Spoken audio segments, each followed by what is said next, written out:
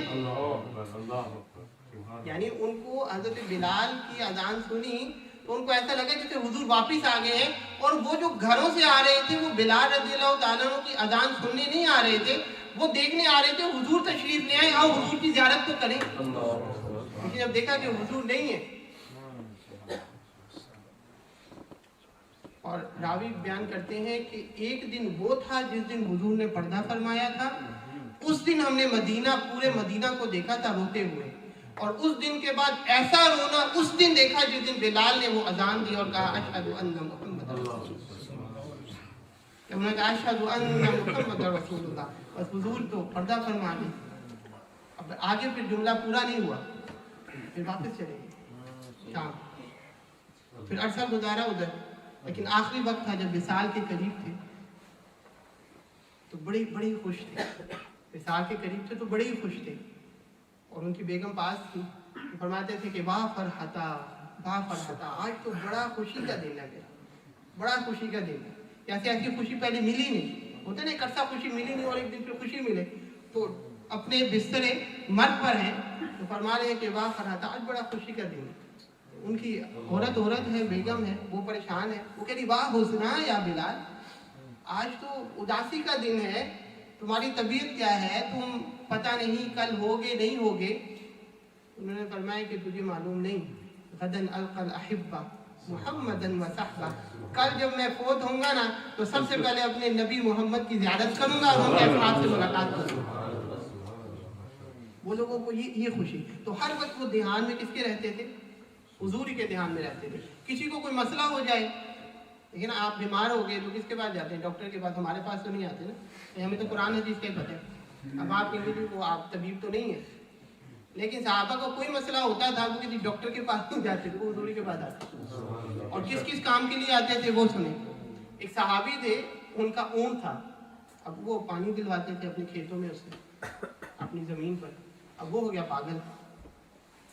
ابھی وہ اونٹ پاگل ہو گیا، اب وہ پانی نہیں مل رہا اس کو۔ اس نے امام احمد بن حنبل میں، امام احمد بن حنبل نے یہ حدیث بیان کی، اب وہ پانی نہیں، وہ پریشان ہے، کوئی کاروبار ہے، اب وہ کسی کے پاس نہیں گئے، وہ حضور کے پاس آ گئے، کیا حضور اونٹ پاگل ہو گیا، ذرا کچھ کر دیں۔ حضور ہی کہتے تھے بھی میرے پاس کیا لینے آئے ہو، میں کوئی یہ احکامات تو نہیں کہ میں تمہیں بتاؤں، نہیں، حضور کو بھی پتا تھا میں رحمت للعالمین ہوں، جو کوئی لے کر آتا سب کچھ میں نہیں بتانا ہے، اور میں چلو دیکھ لیتے ہیں۔ اب وہ پاگل اونٹ ہوا تھا، وہ کوئی قریب نہیں جا سکتا تھا، وہ دوڑتا تھا، مارتا تھا، اب حضور چلے گئے، اب حضور جب اس باغ میں جہاں وہ اونٹ تھا جانے لگے، باقی تو کوئی جا نہیں رہا تھا، ڈر رہے تھے سارے، اب حضور جانے لگے تو انہی صحابی نے روک دیا، انہوں نے کہا حضور وہ پاگل ہوا ہے تو آپ کو تکلیف نہ پہنچا دے۔ حضور نے فرمایا پریشان نہ ہو، مجھے نہیں پہنچاتا۔ اب اس کا اونٹ کا چہرہ اس طرف تھا، اس کو نہیں پتا کہ حضور پیچھے سے آ رہے، اب حضور چل پڑے، ابھی حضور دور ہی تھے تو اس کی نظر پڑ گئی حضور پہ، تھا وہ پاگل لیکن اس نے بھی حضور کو پہچان لیا، وہ فوراً دوڑا، ابھی حضور پہنچ سے پہلے کہ حضور پہنچتے وہ ادھر سے دوڑا آیا اور آ کے اپنا سر جو ہے حضور کے نزدیک لگا۔ سبحان اللہ، سبحان اللہ۔ جی تو حضور نے نا اس کے بال آگے بال پکڑ کے جھنجھوڑ کے چھوڑ دیا، اور پھر صحابی کو کہا کہ اب ٹھیک ہو گیا، اب کچھ نہیں کہتا۔ جی تو صحابہ جو تھے وہ جو والذین معہ، اللہ پاک نے بھی اور صفات بھی بیان کی آگے، لیکن پہلی صفت جو بیان کی فرمایا کہ ان صحابیوں کی جو علامت ہے وہ یہ ہے کہ وہ ہر وقت حضور ہی کے ارد گرد رہتے تھے۔ اب دیکھیں نا کہ بڑے بڑے خاندانوں سے تھے صحابہ، مطلب ابو بکر صدیق رضی اللہ تعالیٰ عنہ خود قریشی تھے، ٹھیک ہے، ہم آج جو ہیں اگر ہم کسی خاندان سے ہیں، یعنی ہم صدیقی ہیں تو ہم فخر کرتے ہیں ہم صدیقی ہیں، حضرت ابو بکر کی اولاد سے، کوئی سید ہے تو یقیناً آل رسول سے ہے، کوئی حضرت عمر فاروق کی اولاد سے ہے، ہماری ملاقات حضرت ابو ہریرہ رضی اللہ تعالیٰ عنہ کی اولاد سے ہوئی مصر میں، تو ہر کوئی فخر کرتا ہے۔ صحابہ بھی بڑے بڑے اس ٹائم جو نامور خاندان تھے ان سے تعلق تھا ان کا، لیکن وہ سب تعلقات چھوڑ کے آج کوئی نہیں جانتا کہ وہ کس خاندان سے تھے، اللہ علماء جانتے ہیں، ظاہر بات انہوں نے ہسٹری پڑھی، اور عام بندے کو نہیں پتا وہ کس خاندان ہے، سب کو ایک ہی پتا ہے کہ وہ حضور کے صحابی تھے، اور انہوں نے حج بھی کیے، انہوں نے بھی حاجی نہیں کہلوایا اپنے آپ کو، وہ بھی اپنا کیا نمازی بھی تھے، نمازی نہیں کہلایا،